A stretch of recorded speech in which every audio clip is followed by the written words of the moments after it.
Mind sciences, or the study of human behavior in relation to the mind, is the newest of all the arts. It's less than 100 years old. And it is by far the one that is most cloaked in secrecy.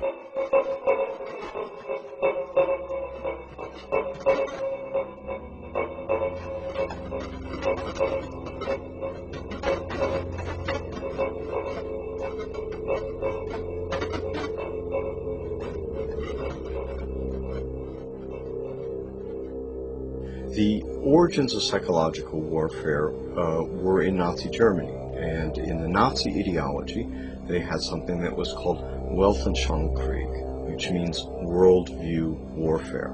The idea for them was imposing the Nazi worldview on the countries that they had occupied. The Americans picked up this idea, created an American version of it, and called that psychological warfare.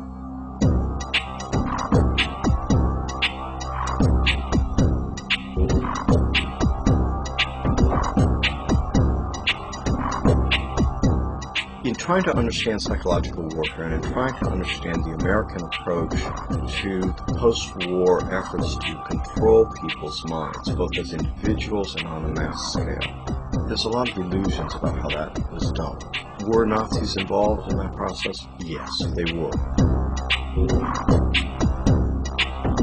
Project Paperclip was a United States government-sanctioned CIA operation for the importation of Nazi and fascist scientists into the United States.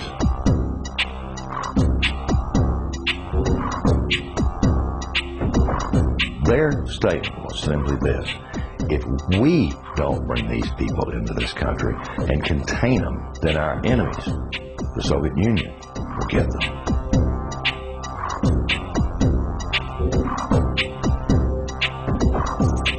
The first wave was to bring these scientists. There was 700 odd propulsion scientists, and then there were some 600 and some odd mind sciences people that they brought in. The CIA was given the responsibility of actually placing the individuals that had a Project Paperclip into the military-industrial complex, including our colleges and universities.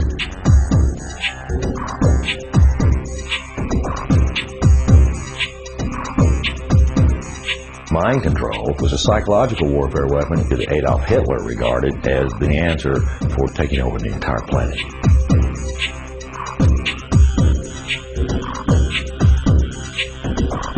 The name for the mind control research in this country was MK-Ultra.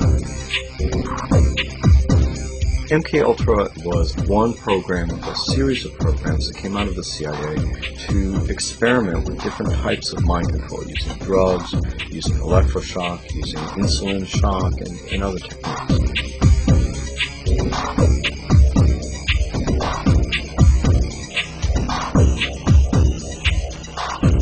I think that the goal for those people who planned the program was very straightforward. It was an attempt to figure out a way to interrogate people and to learn how to protect their own agents against control by others.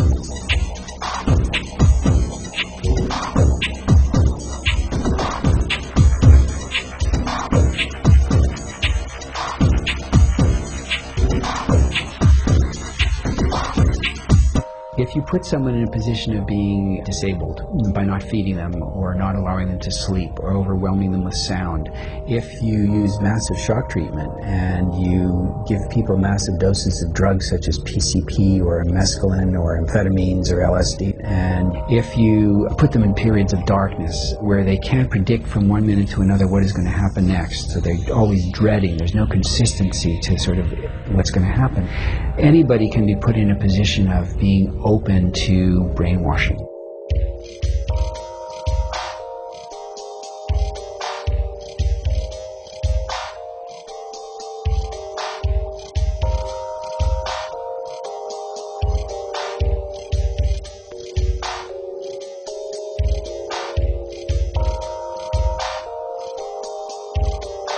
Ewan Cameron was probably the foremost psychiatrist of his time in the 1950s. He was using high-tech sound techniques. He was using multiple kinds of loop recorders to force people to listen to recorded messages 24 hours a day for weeks on end to basically destroy people's thinking patterns.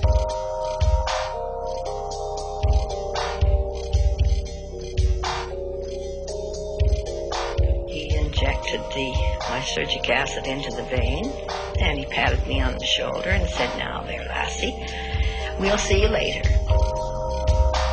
And I started to feel very frightened, and the fright became a terror. And I sort of began throwing myself from one side of the room to the other. I didn't know what to do to stop this feeling. Felt like my bones were melting. That I just didn't know who I was anymore.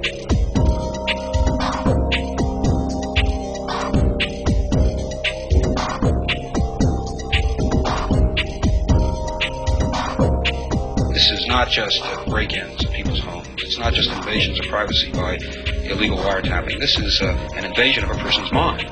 And that is about as profound an injury, except for loss of life, that the government can impose.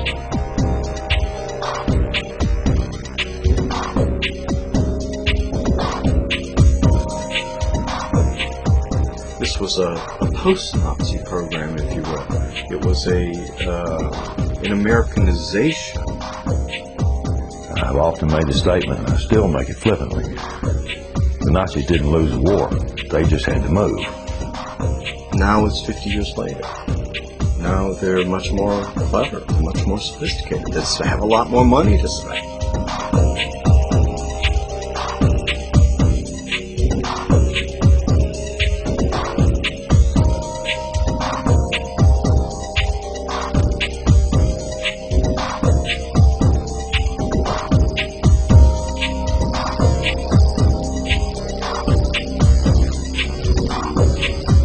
His motor coordination was disrupted because of the compound's effect.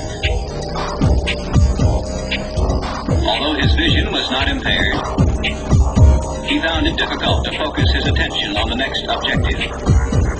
His physical actions were noticeably slower. He felt compelled to disobey his instructions. Did Sergeant Ditches give you any instructions about what you were supposed to do tomorrow? Tomorrow? What is today? Thursday? Today's Thursday. Today's Thursday. Well. Wars are not won on the battlefield. They're won in the minds of the people.